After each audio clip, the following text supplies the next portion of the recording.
আরজিকর হাসপাতালের সামনে উত্তর কলকাতা জেলা কংগ্রেসের পক্ষ থেকে একটি বিক্ষোভ কর্মসূচি এবং সুপারের কাছে ডেপুটেশন জমা দেওয়ার সময় পুলিশের সাথে ধস্তাধস্তি হয় কংগ্রেস কর্মীদের।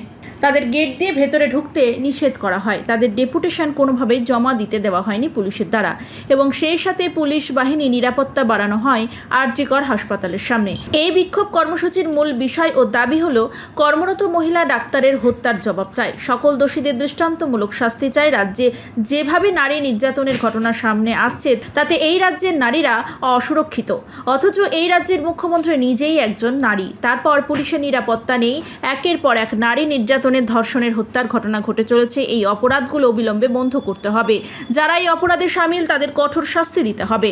তাদের এই প্রতিবাদেই আজকের এই বিক্ষোভ কর্মসূচি। এই কর্মসূচিতে উপস্থিত ছিলেন উত্তর কলকাতা জেলা কংগ্রেস কমিটির সভাপতি শ্রী রানা রায়চৌধুরী, এছাড়াও অন্যান্য শীর্ষ নেতৃত্ববৃন্দ ও কর্মী সমর্থকেরা উপস্থিত ছিলেন। এরকম বিষয়ে কলকাতা শহরের বুকে এরকম একটা ঘটনা ঘটেছে, এর থেকে খারাপ কিছু আর হতে পারে না।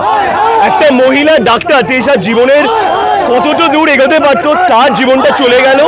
আমরা চাই যে সরকার একটা ইনভেস্টিগেশন প্যানেল করুক, সেখানে আমরা চাই যে কংগ্রেসের তরফ থেকে আমাদেরও রিপ্রেজেন্টেশন থাকুক। কেন আমরা জানতে চাই যে বাংলাতে কলকাতার বুকে এরকম ঘটনা কেন ঘটেছে এবং তা নিয়ে আমাদের সরকার কি করছে এবং যারা দোষী তাদেরকে কি শাস্তি দেওয়া হচ্ছে সেটা ইনভেস্টিগেশন চাই। কেন আমরা কালকে থেকে শুনতে পাচ্ছি যে এই ম্যাটারটাকে ধামাচাপা দেওয়ার চেষ্টা চালানো হচ্ছে।